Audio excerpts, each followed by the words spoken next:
Am I the a-hole for not being a team player within my family so my siblings can have the best? My parents resent me for being born. They were 19 when they had me, and I ruined their plans for college and their lives. They kept me, but they told me the heat of the moment when I asked too much from them that they have expressed their resentment for me. My parents had my brothers and sisters starting when I was 8. Now I'm 17 and they have 5 kids, me included. They love my siblings, and they go above and beyond for them. Always have. And they expect me to not only be okay with that, but they want me to also go above and beyond for them. They have told me I'm not a team player, that I am not a good sister, and that I am not doing what I should as the oldest. I work and go to school. I babysit as a side gig too. I have money that I save, but I never spend it on my siblings, and it drives my parents crazy. I have been paying for my own food for the last 2 years, and I don't really interact with anyone. It came to a head about a week ago when my 7-year-old sister wanted a specific Halloween costume after she was teased for the one my parents bought her. My parents couldn't afford a new one and asked me to buy her whatever she wanted. I said no. My sister ended up asking me herself because mom and dad couldn't. But when I said no again, my parents blew a fuse and said I wasn't being a team player and I should want my siblings to have the best. They said I should love my siblings enough to make their lives the best possible, and that I should stop being selfish and immature. I told them they should have been better parents and created a family instead of making me the outsider, and that is not my job to ensure their favorite children get the life they never wanted to provide for me. They said it's not their fault they didn't want to have me. I told them it wasn't mine either, that I had no say in being born or being kept. I said I do have a say in what happens when I turn 18, and to hell with them because I was not going to keep being punished for my birth. My siblings heard the fight, and I can see they're upset that I'm not more loving and invested in them. I guess that's why I ask, am I the a-hole? Now for the top comments. Not the a-hole, not in the slightest. You were not responsible for your birth. They were. It's not fair for them to consistently punish you for not acting as a third parent to their subsequent offspring. Parentification at its finest. It needed to be said. What your sibling heard was collateral damage from the truth. It would have come out one way or another. At least they found out and can adjust their expectations. It seems like the parents are growing increasingly resentful that Opie's getting to the age they were when they had Opie, and yet doesn't have to sacrifice her life for a kid. So they're trying to make Opie do exactly that. Not the a-hole. They are being hypocrites. They resent you for ruining their lives, but they had 4 other kids aside from you, and they seem to be happy to have these other kids. If they willingly had other kids, then they can't have anything against you. They weren't a team player when not including you in the family. They were expecting you to use your hard-earned money to pay for something they want, since they couldn't get their lives together. I'm so sorry your biological parents treat you like some outsider of a benefactor and servant, who's supposed to serve and provide for their family. They are wrong, period. You're not a parent and don't deserve to be expected to be one. They expect gratitude for 17 years of mistreatment, but you are not obligated to validate their unjust demands and insane delusions. Don't let them guilt you into sacrificing yourself. Your parents scapegoated you for their poor decisions, which is a truly disgusting thing of them to have done. I do have sympathy for the younger kids as they seem to be caught in the middle of this, and as a result are missing out on an older sibling and all the cool benefits that can come along with that. Opie should get the hell out of that situation as soon as humanly possible, but should also try to connect with her siblings. Just as Opie had no choice, neither did they. As long as the children aren't entitled or treat Opie any differently, they are their own persons and may want a totally different and far more positive relationship. Next story is titled, Am I the a-hole for not giving my adopted parents the money they needed I got from my dad's parents? So I always had a great relationship with my parents. I was adopted at birth and told when I was a toddler. Everything was fine until I turned 16/17. My parents were both in their late 30s and decided it wasn't too late, and that with the advance of fertility technology in the years, it is possible they could still have a biological baby. I was a bit hurt they wanted a biological child so badly, especially after years and years, and told them they should foster, but they said no. They wanted another try. A lot of their word choices hurt me. I'm now 23. They have been trying for a baby using IVF and other methods to no avail. My mother is now 46. Not trying to be ageist or anything, but it can be hard to conceive even with fertility treatment. When my parents, who went from being doting and loving to now contacting me twice a month since I moved out at 21, Invited me over for dinner. I was so happy, got ready and everything, and drove an hour and a half away. To my surprise, the dinner was just an excuse for my parents to ask me if I could carry one of their last embryos for them, and that they would help me pay off my student loans. I was so offended and felt like an incubator. They barely speak to me, and they only invited me to ask me that 10 minutes into it. I left their house in tears. Sadly, just a week later, my grandfather, Dad's dad, passed away. After the funeral, I told my grandma why I wasn't talking to my parents at the service since we were always close, and she was so shocked at what they asked me. She told me she'd give me the money they promised to my dad for my grandfather's insurance to pay off my loans. When my parents found out, they've been texting me begging me to give them just a portion of the money for their treatments. They wouldn't even need me and they'd hire a surrogate and that they were sorry. I said no, and now they've been calling me the biggest a-hole and saying I'm being greedy. Even some families say I'm being too hard by not giving them anything. Haven't even gotten the money yet? It made my grandma being painted out as the major a-holes. Are we? I only have money left over I pay my loans, but they aren't much. It has been their dream for years, and I'm overreacting by the request. I'm so sorry your parents are being like this. You did nothing wrong. They have no claim to your body like that. Being a surrogate for family is something you should do because you want to, not because they're holding money over your head. Now that I'm getting the money, they're saying it's not about that they asked me to carry their baby. I'm just being selfish because I want to be the only child. Even though that's not why I just feel hurt, they had asked me that like I'm not their daughter. It's cemented that they don't see me as their daughter anymore. They're begging my grandma to give me only exact enough for my loans, and giving them the rest like they were promised. I feel bad because my mom was crying about it and she said she regrets asking me, but I feel like she's just saying that because she didn't think my grandma would take the money back. I don't know. I'm conflicted. Don't feel bad, hon. I am appalled at how they treated you, and they should be ashamed of themselves. You don't owe them anything. And good on grandma for recognizing how despicable their behavior has been. They don't deserve a baby after how they treated you. She regrets it because she's not getting what she wants anymore. It doesn't sound like the apologies were coming in when it was just about your hurt feelings. She's 46. However much I get her dream, it is time to call it quits. They got so obsessed they forgot they already had a daughter and neglected you. Now they're trying to use you as an incubator and cash cow for their shriveled up dreams. Anti-A, anti-A, anti-A. The selfishness is off the charts here. With a mother at 46, that kid would be almost certain to have some form of permanent health issues or disabilities. Wow.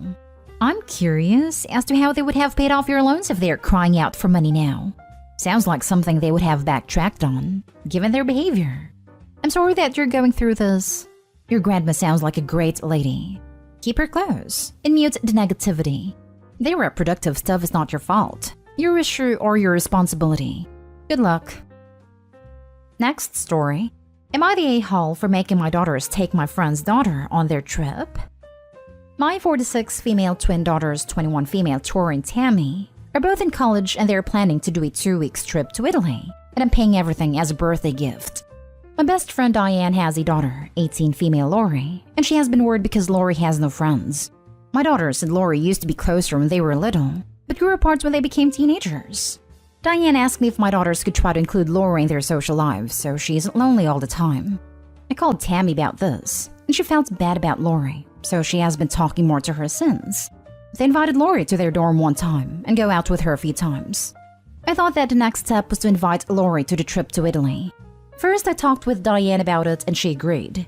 She said that Lori has been happier since she started seeing my daughters again.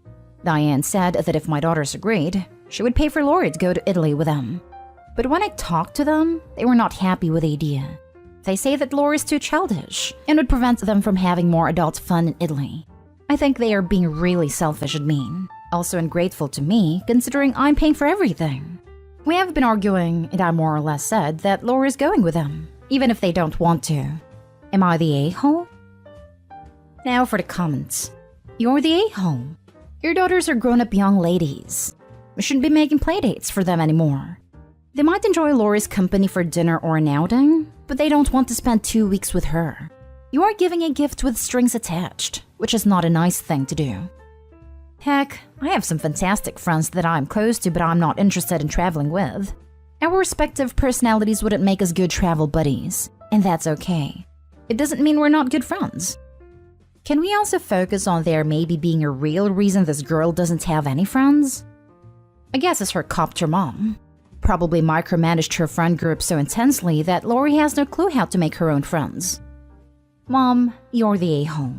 I appreciate your kind mom's heart that feels for that 18-year-old, but your daughters are 21, and there's a big difference in those 3 years.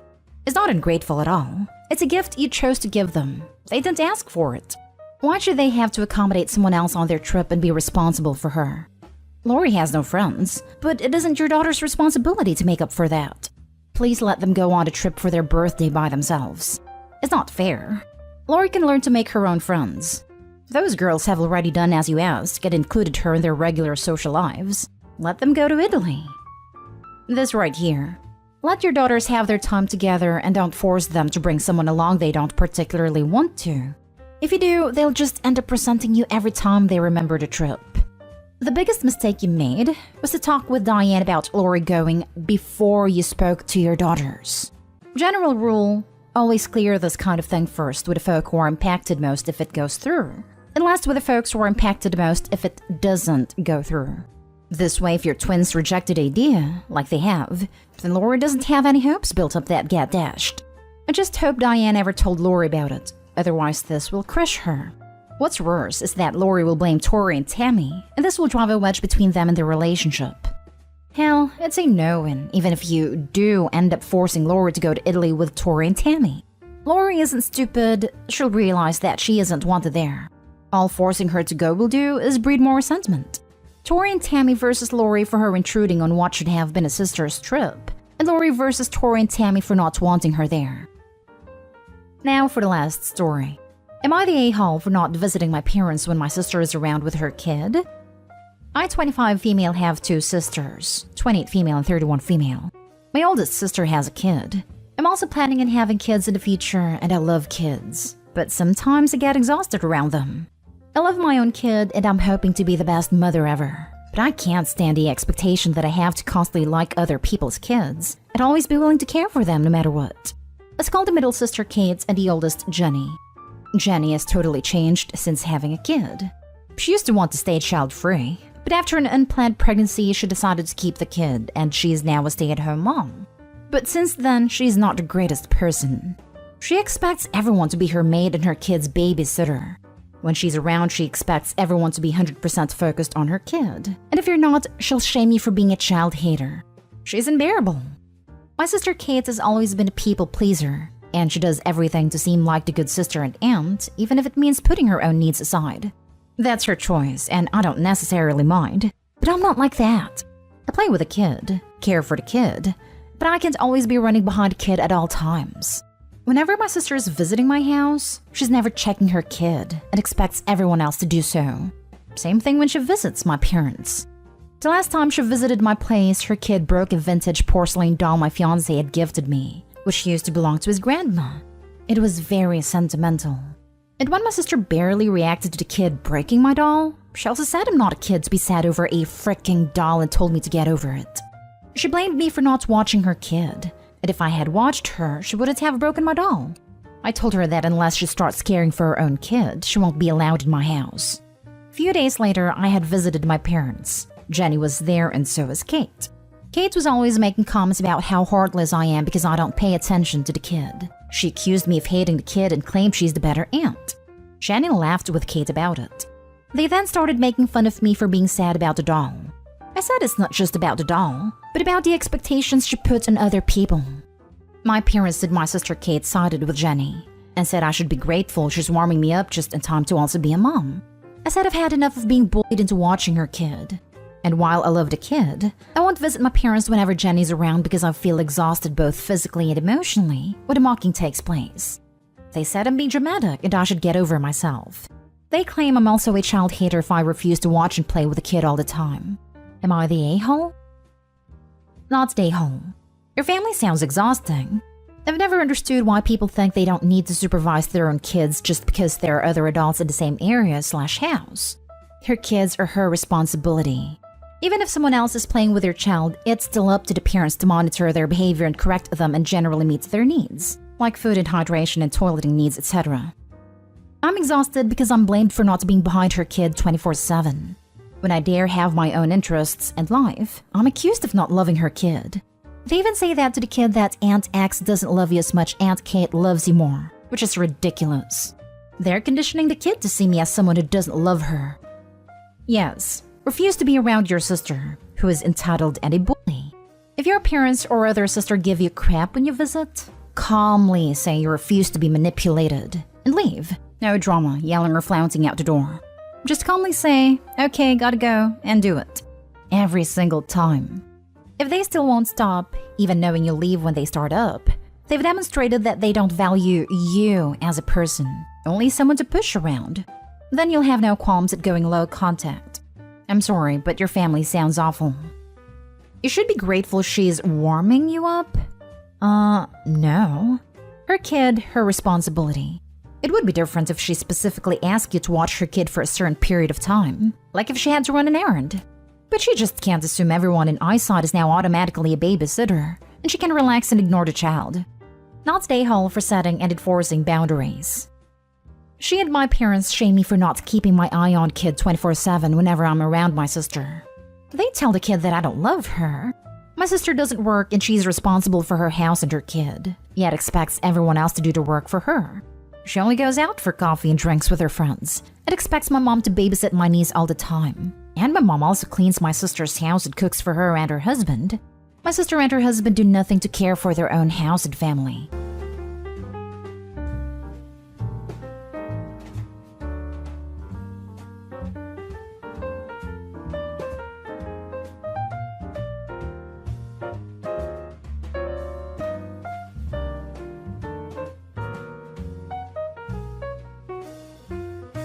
Update. Would I be the a-hole if I told my male 46 kids, male 16 and female 18, their recently deceased mother, female 44, cheated on me? Original post. The wound's still a bit fresh. A month ago, my wife of 22 years tragically died in a car crash. Cynthia was one of those drivers that loved to stare into her phone, and unfortunately this bad habit caught up with her in the last week of January. I was pretty devastated when the police showed up at my door and told me she had a fatal accident, and I wanted to honor her somehow. At the time of the accident, I had no idea she was having an affair. The last 4 or 5 months, I did notice she was pulling away and our intimacy decreased, but I thought this was just something that happened to couples after 20 years, so I didn't pay much mind to it. But at least from what she told me, Cynthia started to get into writing. She was constantly on her laptop typing away at all hours. She told me she was working on a fantasy book, hopefully the first of his series. When I asked more, she said it was about a fantasy world where a super advanced human race appears and interacts with orcs and elves and magic with laser guns and high tech. It sounded very cool, and Cynthia promised as soon as she had her first draft she liked, she would let me read it.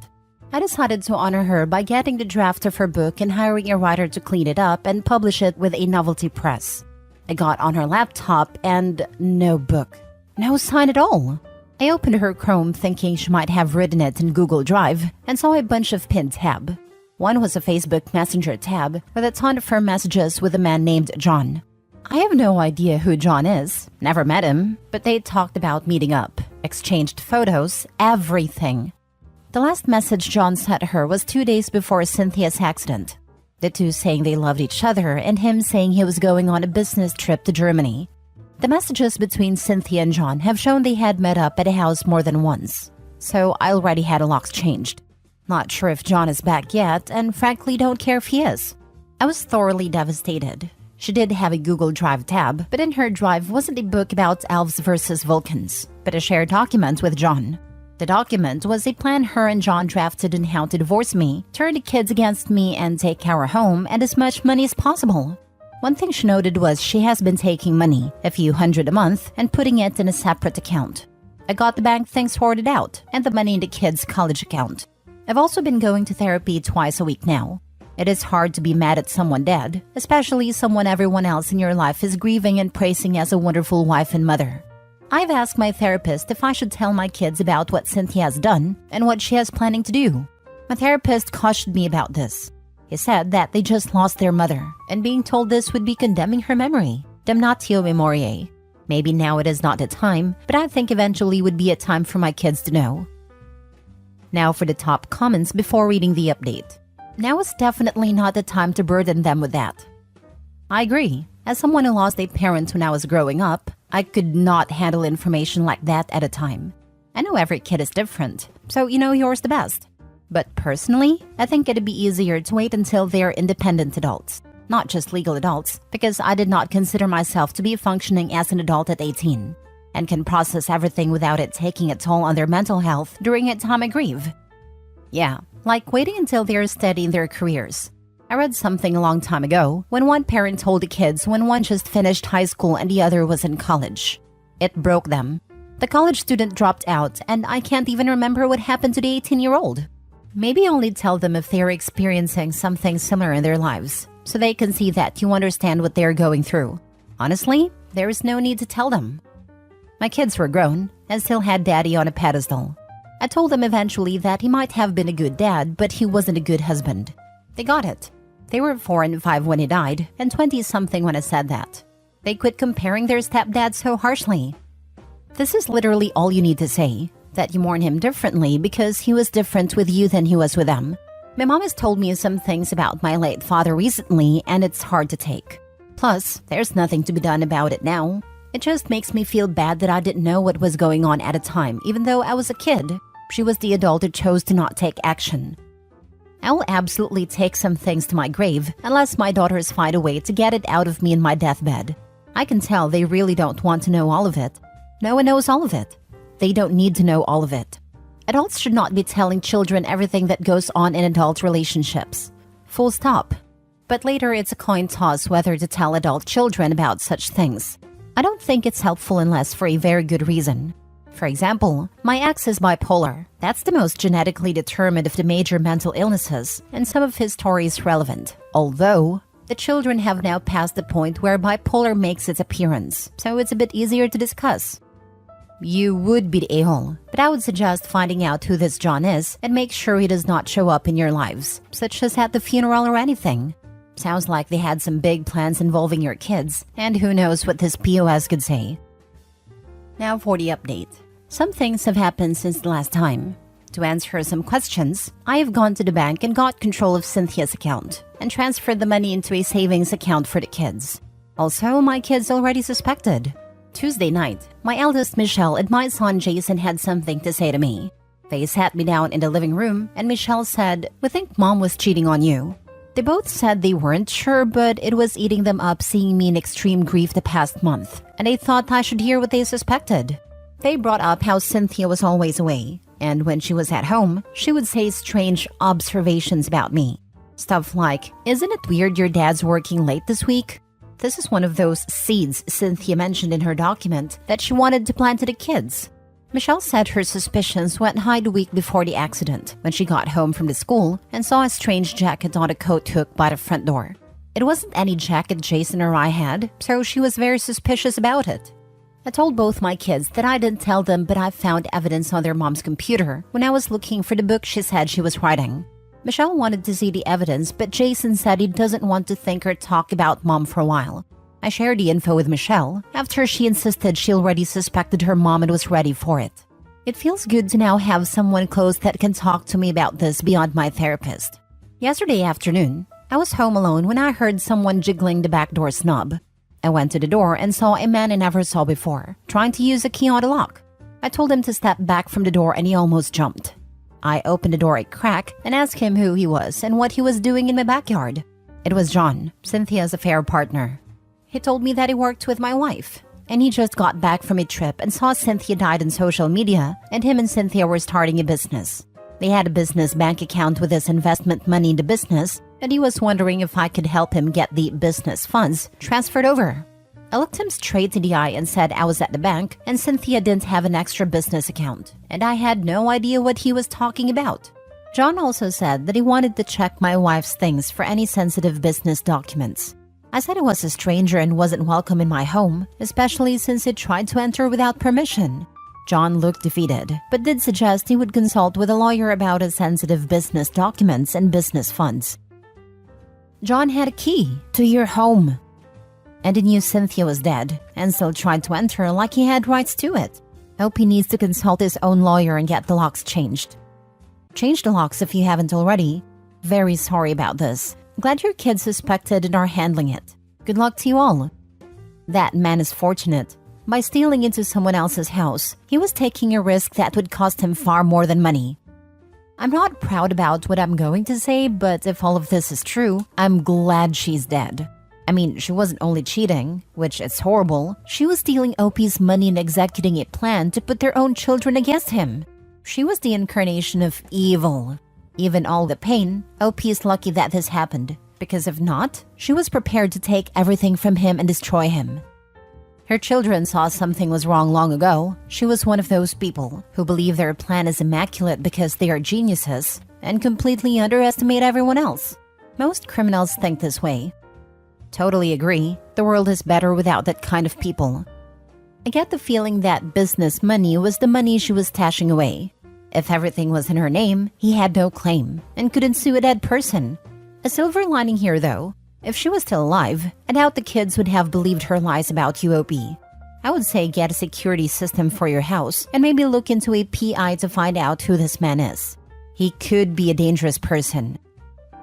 Next story. Am I the a-hole for tricking my ex-wife during our divorce? My ex-wife, Becca, is 7 years older than me and has retired after 35 years of teaching. We had our kids later in life, and she took 4 years off to stay at home with them. I'm 58 now, and my ex decided 10 years ago that I wasn't who she wanted in her life anymore. It was a fairly peaceful divorce. Our kids were both in university, and we had that taken care of. The only real sticking point was our home. I thought we should sell the house, and each use the money to buy something smaller and that would require much less maintenance. It is a 5-bedroom, 4-bathroom house we bought after we got married. We got it at a very good price, and it has appreciated quite nicely over the last 38 years. Becca wanted to keep the house so the kids could keep their rooms. And so she had space for our, at that time, non-existent grandkids. Myself, our kids, our lawyers, everyone told her that it was a bad idea. I gave in and traded away alimony for my share of the house. Like I said, my kids were in school and neither of them planned on their careers keeping them in our town. My work gives me $250 a day tax-free as a living allowance since I work away from home. Rather than stay in a hotel, I've been renting a house in the city where I work. It works out well since I'm saving on travel back and forth. I see my kids when they have time. I took extra time off when my first grandchild was born. I can afford to do a lot of stuff I skipped before because I was saving for 2 people in retirement. Now that it's just me, I'm doing quite well. Becca is not. She wanted the lifestyle I was funding to continue.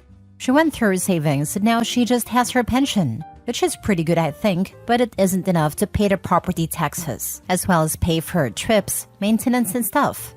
She's having to sell her house where neither kid ever returned to live in after graduation. She has to travel to see our grandchild since my daughter is just at the beginning of her career and cannot take that much time off. She has been complaining to anyone who will listen that I'm living high on a hog and she was going to be homeless. That isn't true. There will be a bit of capital gains tax, but she will have an amount that will let her buy a condo for herself that is affordable.